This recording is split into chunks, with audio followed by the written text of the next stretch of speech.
Did you guys really come back for more of this punishment? If you did, I appreciate it, guys. Will Robinson here from Robinson's Auto Tools and Time.com. Back with you with this 2014 Ford E350, in which we found some kind of rodent, had started chewing away at our wiring harness. We did a quick repair. We determined that the vehicle is definitely repairable. So now we're on to the next task, and that's fixing this exhaust leak. Something's going on with this passenger side manifold. I also noticed that there's a couple studs missing from the driver's side, but we're gonna start over here with this one first, since this is the one that's carrying on. I'm gonna start up top and try to remove all the studs. I should probably pull this tire off now, because somewhere throughout this job, I'll probably end up pulling the tire off. I should be proactive and just pull it off now. However, I'm gonna try to reach through over the tire and gain access to these nuts. So far, we're getting lucky. Coming out, studs and all. This one here, I gotta use a socket and ratchet on a little stubby. All right, there's that one. For the other ones up top, guys, I was able to get it with a semi-deep socket, 13 millimeter swivel, and a short extension, like a 3-inch, might be 2-inch. I was able to get each one of these top ones. Give it a shot from underneath. As you can see, I can get to the majority. Well, I get to at least 2 of them from right here. And then the 2 front ones, I might have to shimmy and shake around, but I think I can get to them. Hopefully we have just as good of luck getting these ones out. All right, next what I'm doing is I'm gonna remove this motor mount just to give us better access so we're not struggling too much. So I got the 2 nuts removed from the stud.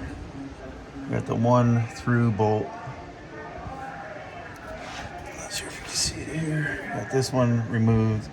That one I get from this side. This one goes from the opposing side. I'm gonna remove the 2 nuts from the other side motor mount over there, similar to this. Then I'm gonna jack it up, block it, and then I'm gonna remove the mounts. I'll give you a shot. Some more findings after removing the motor mount. You get a clear shot. I hope you can see that back nut. Looks like the gasket's blown out. I'm making a call on this aftermarket manifold. You can tell it's a Dorman product. They make a lot of aftermarket stuff.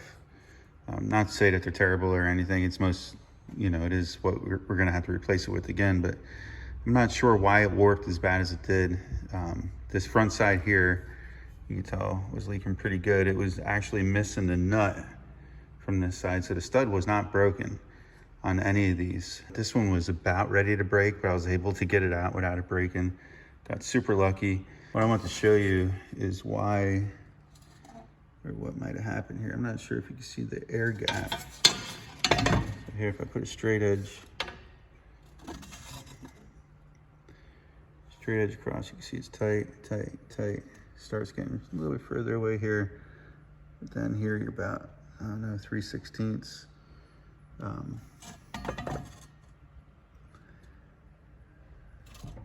And even further in the back.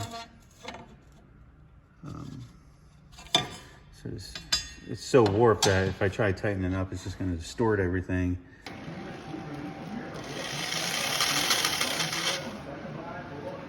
I actually got it moving a little bit with the drill bit.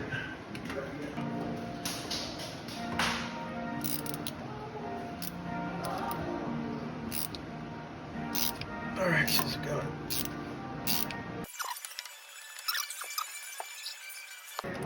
That one's done. That's pretty darn good, huh? You see the little secret I do there. When I have one that's broken, that one was broken like over a 1/4 inch in. If I have a lot of meat between the port and the bolt, I'll actually take a large drill bit, ream it in straight as a pilot hole to give me my center. And that's how I was able to get that other one centered. Next, what I'm going to do is just heat up the stud. It was counterintuitive what you'd expect to do.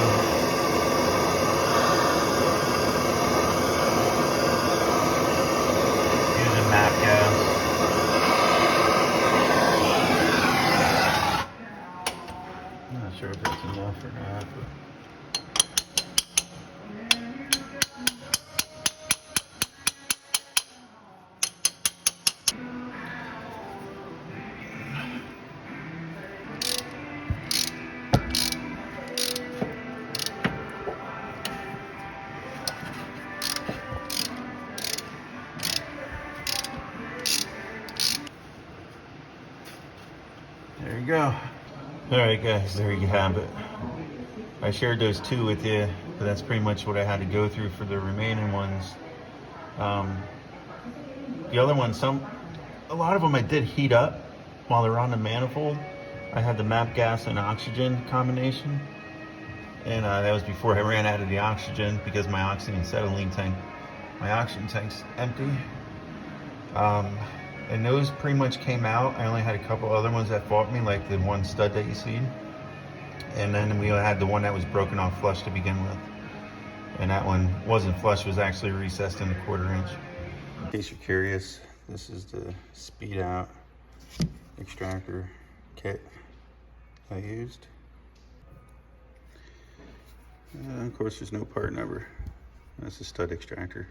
Pretty basic. So we got the manifolds in, all bolted up. Pretty straightforward. If you could take them apart, you'll be able to get them back together. So you see I went with the ceramic coated manifolds. So we'll have to put this through a heat up process. Once we're ready, we'll let it run for about an hour. Then we'll shut it off, let it cool. Now we're moving on to replacing the coils and plugs. It's going to be a little hard to see in here, but we're going to start with this coil here. These to unplug. Yeah, has a little push on the bottom. So what I do is I push them in a little bit. That gets the load off it. It'll make it easier for pushing this tab. And then once you push that tab in, then you pull it right out. 7mm. So.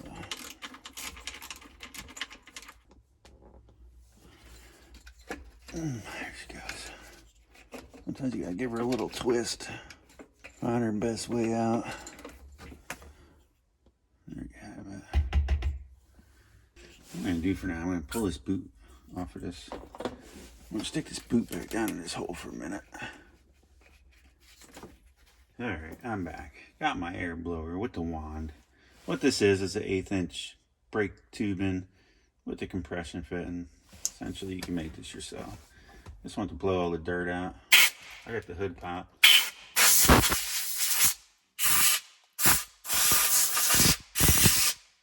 I'll do the same thing on the other side once I get over there, but right now I don't want to cross-contaminate too much.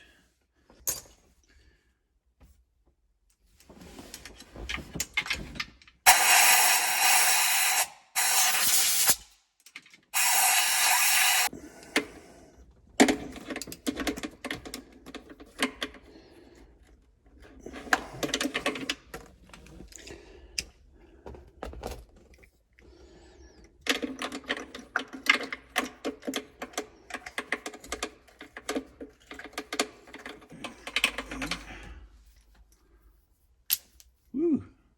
Yeah, I would say she's a little worn. We'll see what the gap's supposed to be. Quick demonstration of 54 thousandths compared to that's an 80, and it fits right through. So I'm using the Motorcraft, same exact spark plugs that went probably full life of this vehicle, I would assume. We'll use what it calls for.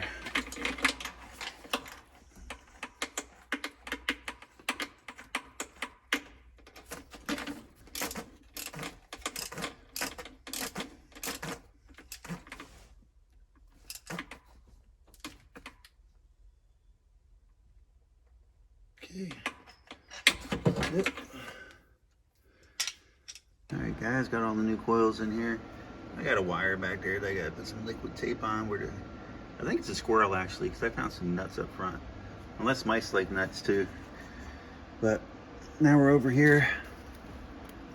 Push in, pull out. You might hate your truck or your life. Not your wife, but your life after doing this job. So you might want to just bring it to me. But I'll show you an easy one. That way it can look deceiving. Watch how much junk comes out of this hole. Oh yeah, it would have all went down here.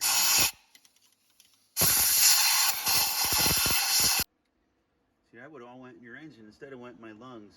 So you should consider giving me a tip for showing you all these tips. Got our swivel spark plug socket, come in from the far side of the rail.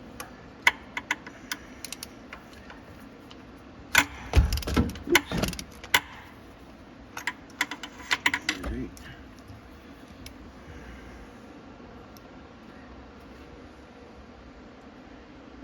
Here's your 80 thousandths gap. Just want to show you the new one.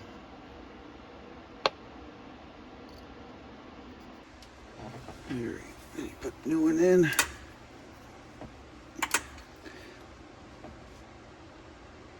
Torquer spec. There's a new coil. They come with stuff in them, like marine style grease. I bet you any amount of money, well, not any amount of money, but I bet you these are made by Wells Manufacturing, because they use that green marine style grease. Pump them down in there. And we'll take our titanium bolt.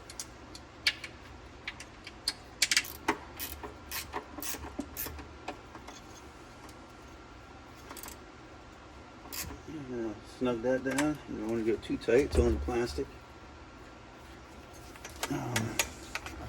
Again, everything's seated nicely. Take your plug and plug it back in. I'm going to repeat the same process down the remaining ones. They're a lot harder to reach. Alright guys, after taking a closer look at that fuel injector wire, I was just going to liquid tape earlier. You can see it actually got about 50% of the wire. Once I peeled it back a little bit, it exposed a little bit more damage. So for this one, I picked up a pigtail since it's both wires. Went to the local salvage yard and I picked this up. So we got to strip back to good wire. Just want to double check here. Okay, green at the bottom, so brown is going to become our new green. There you have the first crimp complete with the shrink wrap slid back. Next, I'll put the shrink wrap on the red wire.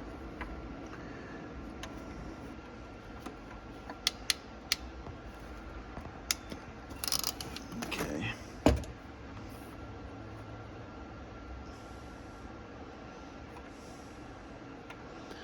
Good. All right. There you have it, all sealed up. See if she plugs in okay. So there you have it. 2 complete repairs from the rodent damage. And of course my OCD isn't gonna be able to let this thing fly. Even though it shouldn't go anywhere, I just don't like that safety clip being broken the way it is. So I was able to pick up another one at the salvage yard. And bam, now she's good as new. I'm gonna take an air blower, blow all that stuff off the new work we just did, and then we'll start it up. Just going over everything else, make sure nothing else is nibbled on. I noticed this guy here's, I think it was part of what happened. I'm not 100% sure. Anyways, I'm gonna replace that. Don't have something exact, but I got something close.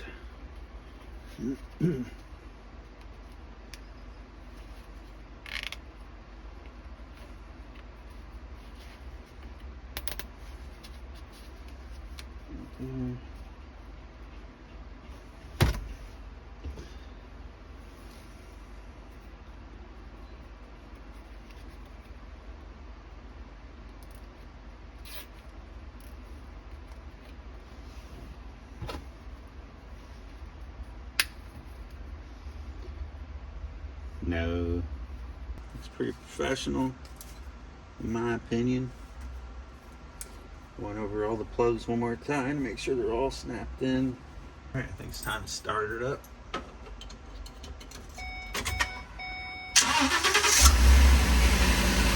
Woo-hoo!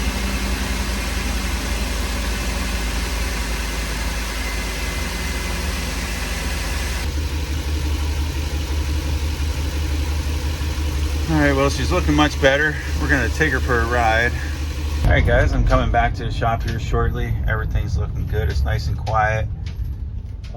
Power balance is looking great, and that's during the road test. So it's going to look a little bit abnormal, but that's okay. You can see now it's, let me clear this out. Now the vehicle's nice and warm. She's running really smooth. No complaints here. You can actually hear yourself think now in here, which is going to probably be nice for the customer. I hope you enjoyed this video. If you did, consider giving it a like. Also, if you haven't done so already, consider subscribing to Robinson's Auto, and I'll keep you guys posted, and I'll keep the videos coming your way. Thanks for watching. Stay tuned.